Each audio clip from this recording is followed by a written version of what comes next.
রুমিন ফারহানা মুগ্ধ হয়ে আমার বক্তব্য শুনেন আমি খুব কৃতার্থ হলাম। রেকর্ড করতে যেত না থানায় বা পারত না, সামাজিক বা রাজনৈতিক বিভিন্ন হস্তক্ষেপের কারণে। এখন থানায় গেলেই অথবা অনলাইনে তারা জিডি সহ অন্যান্য কিছু দায়ের করতে পারে, এফআইআর দাখিল করতে পারে। ডিএনএ রিপোর্টের উপর ভিত্তিতে আমরা অ্যারেস্ট করতে সক্ষম হয়েছে মাননীয় স্পিকার। বাকিগুলো রুমিন ফারহানা, এখানে জনাব বলে ফেললাম, জেনারেল ক্লজেস অ্যাক্ট অনুসারে আর কি, সি ইনক্লুডস হি, লয়ারদের ভাষায় আর কি। আমি মাননীয় সদস্য সিনিয়র অ্যাডভোকেট জনাব জায়নাল আবেদিনের সাথে একটু ডিফার করতে চাই। পার্লামেন্টের এই হাউসে বাইরের কোনো বিধিবিধান চলে না, এটা রুলস অফ প্রসিডিওর অনুসারে চলে। এটা সংবিধানে হাউসকে সেই ক্ষমতা দেয়া হয়েছে রুলস অফ প্রসিডিওর প্রণয়নের জন্য। এইখানে নিষেধাজ্ঞা দেয়া নাই যে কোন পোশাক পরিহিত অবস্থায় এখানে ঢোকা যাবে না বা ঢোকা যাবে। তো সুতরাং তার এভরি লিবার্টি আছে সেই ড্রেসটা বা ইয়েটা পরার জন্য। হ্যাঁ, সুপ্রিম কোর্ট জুডিশিয়ারিতে তার নিজের মতো করে রুলস প্রণয়নের অধিকার আছে, সেটা ওখানে থাকবে। But the separation of power theory অনুসারে লেজিসলেচার এবং জুডিশিয়ারি একটা আরেকটাকে ওভারল্যাপিং বা কোনো ডিকটেট করতে পারে না।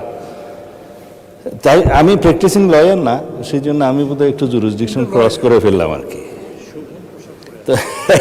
শোভন পোশাক পরাটা ভালো, এটা অতীব শোভন পোশাক। ব্যারিস্টার রুমিন ফারহানা মুগ্ধ হয়ে আমার বক্তব্য শুনেন আমি খুব কৃতার্থ হলাম। আমি আরো কৃতার্থ হতাম একটু পরে বলতেছি।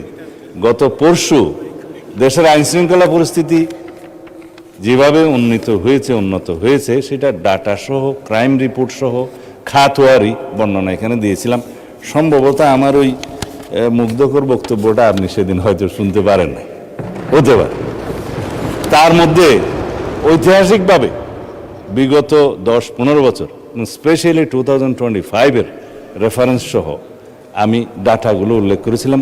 ইন শর্ট দ্যাট চিত্র এই, ধর্ষণের চিত্র এই, নারী ও শিশু নির্যাতনের চিত্র এই, ডাকাতির এই সংখ্যা হিসেবে দিয়েছিলাম মাসওয়ারি। তাতে করে ঐতিহাসিকভাবে এই বর্তমান সরকারের দায়িত্বে আসার পর থেকে এই পর্যন্ত সমস্ত ডাটায় আমরা ঐতিহাসিকভাবে এগিয়ে আছি, মানে উন্নত আছে। সেই ডাটাটা আমি বলেছিলাম, আমি যেটা অন রেকর্ড এখানে বলেছি, সেই ডাটাটা ডিপার্টমেন্ট থেকে একটা ক্ষেত্রে বলেছি আমরা একটু পিছিয়ে আছি।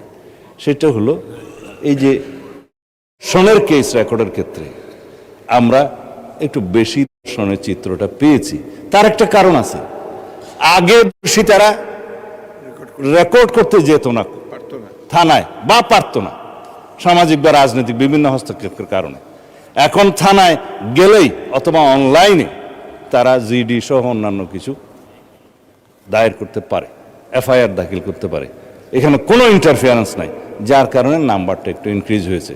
তবে সুখের কথা হলো, ধর্ষণ যেখানেই হোক, শিশু হোক, নারী হোক, যে অবস্থাতে হোক, আমরা তাৎক্ষণিকভাবে সেটা পুলিশ ডিপার্টমেন্ট অ্যারেস্ট সহ চার্জশিট প্রদানের জন্য এবং মামলায় সহযোগিতা করার জন্য সাক্ষী উপস্থাপন সহ ট্রায়ালের সমস্ত ক্ষেত্রে একটা বৈপ্লবিক পরিবর্তন দেখতে পেয়েছি। যার জন্য রামিসা হত্যার বিচার হয়েছে 15 থেকে 17 দিনের মধ্যে। মাননীয় বিরোধী দলের নেতা দাবি করেছিলেন 15 দিনের মধ্যে বিচার করতে হবে, 17 দিনে বিচার হয়েছে। এটা বাংলাদেশের রেকর্ড।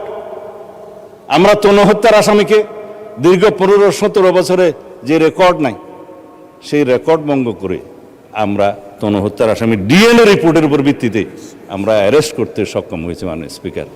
বাকিগুলো আইন শৃঙ্খলা পরিস্থিতি উন্নয়নের ক্ষেত্রে বলতে চাই, চট্টগ্রামের বাকুলিয়া একটা শিশু ধর্ষণের প্রচেষ্টা হয়েছিল, সেটা তাৎক্ষণিকভাবে অ্যারেস্ট হয়েছে এবং সেটাও মামলা চার্জশিট দাখিল করা হয়েছে সম্ভব। এইভাবে সমস্ত জায়গায় আমি আরেকটা বিষয় উল্লেখ করবো না, যেহেতু আমাদের অ্যাটমসফিয়ারটা খুব ভালো আছে। দলমত নির্বিশেষে দলীয় পরিচয়ের ভিত্তিতে এখানে কোনো পুলিশ কোনো অ্যারেস্ট গ্রেপ্তার করা হয় না, করছে না। অপরাধীকে অপরাধী হিসেবে ট্রিট করছে। সেটা বিরোধী দলীয় পক্ষ থেকে আমরা পেয়েছি। যদি তাদেরও কোনো নেতা কর্মী বিভিন্ন অপরাধে জড়িত হয়, তারা সাথে সাথে ডিসিপ্লিনারি অ্যাকশন নিচ্ছে, সেটা অ্যাপ্রিসিয়েট করি, ধন্যবাদ। আমরাও সেই একইভাবে আইন শৃঙ্খলা পরিস্থিতি উন্নয়নের জন্য কোনো রাজনৈতিক পরিচয়কে আমরা কখনো প্রাধান্য দেব না। সুতরাং এই একটা ক্ষেত্র ব্যতীত বাকি সমস্ত ক্ষেত্রে আমরা বৈপ্লবিক পরিবর্তন না আনলেও দৃশ্যমান পরিবর্তন আনতে সক্ষম হয়েছে। মাননীয় স্পিকার, আইন শৃঙ্খলা পরিস্থিতি উন্নয়নের জন্য যেটা আমরা 2টা আইন এনেছি, যেটা মাদকের ভয়াল থাবা থেকে আমাদের এই জাতিকে রক্ষা করতে হবে, জুয়ার ও প্রতিরুদ্ধ গতি থেকে এই জাতিকে থামাতে হবে, আমাদের যুব সমাজকে রক্ষা করতে হবে। সেই জন্য আমরা মাদকদ্রব্য নিয়ন্ত্রণ অধিদপ্তরকে একটা স্বয়ং সম্পূর্ণ ডিপার্টমেন্ট হিসেবে আমরা পরিচালনা করার সিদ্ধান্ত নিয়েছি। এখানে ডগ স্কোয়াড দেওয়া হবে, তাদের লোকজনকে অস্ত্রসহ প্রশিক্ষণ দেওয়া হবে এবং তাদের জন্য হাজতখানার ব্যবস্থা করা হয়েছে আসামিদেরকে মধ্যবর্তী সময় রাখার জন্য, এবং ল্যাবরেটরির ব্যবস্থা করা হচ্ছে সমস্ত ডিস্ট্রিক্টে, যাতে মাদকদ্রব্য ল্যাবরেটরিতে টেস্ট করে সেটা কোর্টের রিপোর্ট অনুসারে দিতে পারে সেটা মাদকদ্রব্য কিনা। এই সমস্ত বিষয়গুলো আমাদেরকে একটু সময় নিয়ে, ব্যয় নিয়ে, স্ট্রাকচারগুলো দাঁড় করিয়ে তারপরে আমাদেরকে যেতে হবে। তাদেরকে অত্যাধুনিক অস্ত্র দেওয়া হচ্ছে, কারণ মাদক যারা ব্যবসা করে, চোরাচালান করে সীমান্তে বিভিন্ন জায়গায়, তাদের কাছে সশস্ত্র গ্রুপ আছে। আমাদের নিরস্ত্র মাদকদ্রব্যের যে কর্মচারীরা, কর্মকর্তারা, তাদেরকে বিনা হাতে কোনো ডাল তলোয়ার ছাড়া যেতে পারে না। তাদেরকে এইভাবে সশস্ত্র ওয়েল ইকুইপড করা হচ্ছে। আধুনিক টেকনোলজি সম্পন্ন সমস্ত মেশিনারিজ, ইকুইপমেন্ট স্থাপন করা হচ্ছে।